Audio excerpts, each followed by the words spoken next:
Hey guys, another bar video. They take you to this player, Requiem. Nothing against this player, I think he does some good guides and has a lot of good videos out there, and has probably 999 more subscribers than I do. But anyway, in this video, I just wanted to clear this up because they link this for new players, and in this video he's talking about in this part of metal making economy. And what I find that's very good to know, and that a lot of players even in the 20s, the ranked 20s, don't know, is basically for one fusion is equal to two of um, the advanced energy producers, but really maybe not even that much. But one advanced fusion is equal to four advanced energy converters.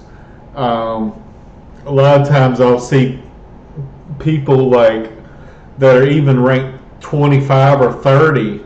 They will have like two advanced fusions, and they'll have like 30 advanced energy converters, and all those energy converters are basically doing nothing. And you can't see it on his screen, but you can enable it in the options. And the top right here will be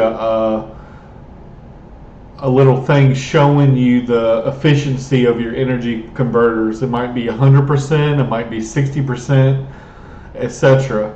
But he makes a comment here that is not accurate. But let's listen to it. So the Tech 1 energy converters really are not worth building. See, I don't agree with that. I mean, granted, they only give one metal, whereas the bigger ones give 10. But the ratio is 1 to 70. So you're getting. But the big thing for me is you're only paying one metal and in energy to make one. I wouldn't suggest building a ton of them. I mean, you could if you had like a bunch of space, but I play a lot of 8v8s, and there's really not a lot of space to do that. But you definitely could, and especially if you're just overflowing energy, you're wasting a lot of energy. Why not use that energy to build some? He recommends having at least one constructor building energy at all times. A lot of times I'll have two building windmills or something if I have the space to do so. But the advanced ones, and you can't see it here, but the advanced ones are, for this faction, I believe is 380 metal, and the conversion ratio is 10 metal per 600 energy. So it's basically 1 1 to 60 versus this is 1 to 70. So yeah, I mean 10 to 600 is 1 to 60.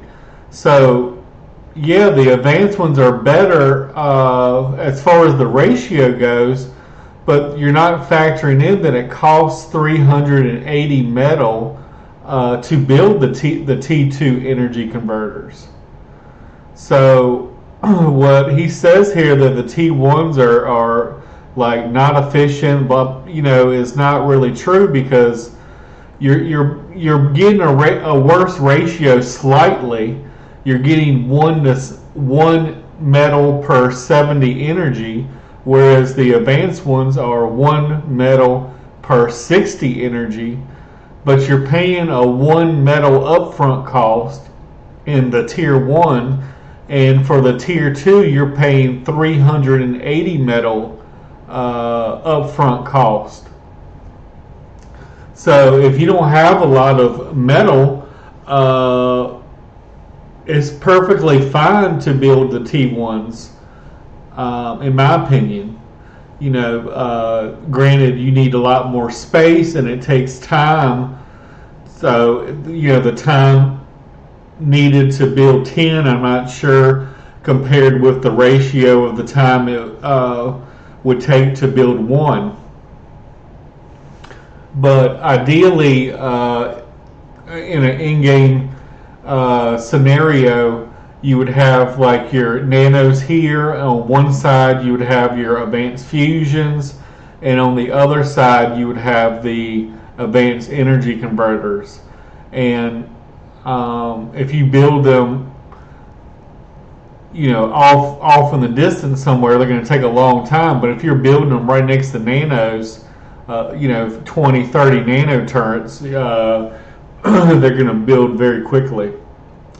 But anyway, I don't want to beat this guy up too much, but I just wanted to say that since this video is linked to new players, that this statement that he made is not truthful, really. Anyway, thank you for listening.